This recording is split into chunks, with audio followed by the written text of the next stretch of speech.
এত বকি, তবু কি তোর মাথায় কিছু ঢোকে? এই শুনে রাখ, লাস্ট ওয়ার্নিং। সময় দিলাম 6 মাস, এর মধ্যেই শিখতে হবে সন্ধি এবং সমাস। 6 মাস শুনেই আনন্দেতে দুহাত তুলে নাচছো, এরপরে তো ঘুম ছোটাবে কারক বচন বাচ্চ।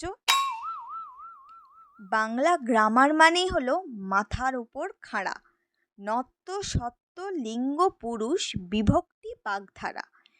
পুজোর ছুটির 2 মাস যেন নষ্ট না হয় হেলায়, ভুলেও যেন না দেখি ফের মন দিয়েছিস খেলায়। ব্যাপারটা কি, ঠায় দাঁড়িয়ে দেখছিস কি শুনি? ছুটতে গিয়ে ব্যাকরণটা নিয়ে আয় তো এক্ষুনি। পাচ্ছিস না? দেখ দেখ খুঁজে দেখ, এইটুকুন তো বাড়ি। বল দেখি তোর কবে থেকে বইয়ের সঙ্গে আড়ি? মিথ্যে মিথ্যে বকছো আমায়, ভাবছো আমি বোকা? আমার কি দোষ, বই তো কবেই কেটেছে উই পোকা।